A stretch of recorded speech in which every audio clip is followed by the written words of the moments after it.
अपने गृह प्रदेश गुजरात के सूरत दौरे के दौरान पीएम मोदी ने सबसे पहले क्यों लिया जोरावर टैंक का जायजा?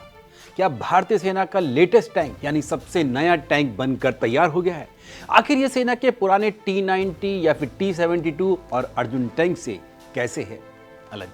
नमस्कार, मैं हूं नीरज राजपूत और आज बात करेंगे देश के पहले लाइट टैंक यानी हल्के टैंक जोरावर की।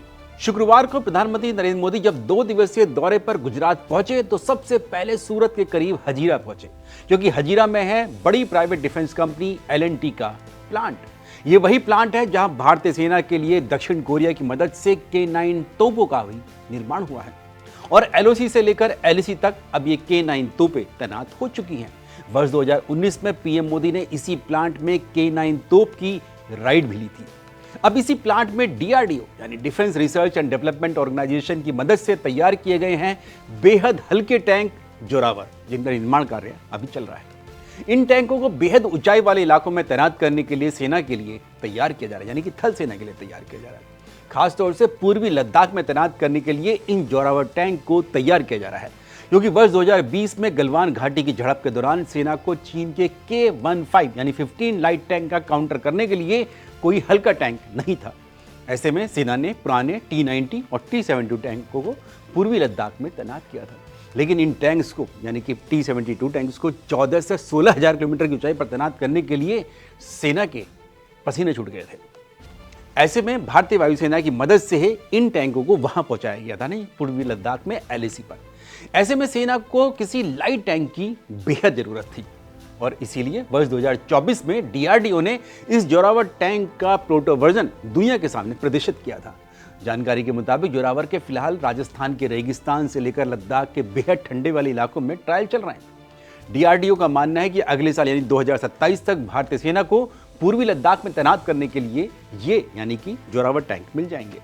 ऐसे में सूरत के करीब हजीरा में इनका प्रोडक्शन L&T के प्लांट में बेहद तेजी से चल रहा है। यही वजह है कि पीएम मोदी ने हजीरा पहुंचकर इस टैंक के निर्माण कार्यों की समीक्षा की। इसके साथ साथ L&T द्वारा तैयार किए जा रहे FICV यानी फ्यूचरिस्टिक इन्फेंट्री कॉम्बैट व्हीकल्स के बारे में भी पीएम मोदी ने L&T कंपनी के अधिकारियों से खास बात की। लेकिन हम एक बार फिर से लौटते हैं जोरावर टैंक पर। जैसे कि बताया कि ये बेहद हल्का टैंक है दूसरे मेन मेटल टैंक के मुकाबले। DRDO के मुताबिक जोरावर टैंक मात्र 25 टन का है, जो भारत के मौजूदा टैंक जो T90 वगैरह हैं उनसे करीब आधा है, क्योंकि T92 और T72 टैंक्स का वजन करीब 50 टन के करीब होता है, 45 से 50 टन के बीच में। जोरावर टैंक में एंटी एयरक्राफ्ट गन के साथ ही आर्टिफिशियल इंटेलिजेंस की तकनीक सहित ड्रोन टेक्नोलॉजी से भी लैस है, यानी कि ये जोरावर टैंक में ATGM anti tank guided missile, 7.62 mm gun और एक 12.7 रिमोट कंट्रोल वेपन सिस्टम भी लैस है, यानी कि ये लैस है। जोरावर एक एम्फीबियस प्लेटफॉर्म है जो नदी नालों को आसानी से पार कर सकेगा।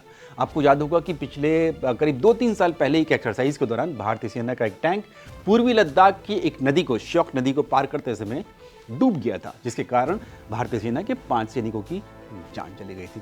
लेकिन जोरावर टैंक को नदी की बेहद तेज धारा को पार करने के लिए भी तैयार किया गया है। फील्ड ट्रायल के दौरान जो अभी चल रहे हैं, सेना ने जो अपनी जरूरतों की मांग की थी उन्हें भी इस टैंक में अब शामिल किया जा रहा है, यानी कि फील्ड ट्रायल्स के बाद जो सेना को जरूरत पड़ी कि इसमें भी और कुछ इम्प्रोवाइज किया जा सकता है।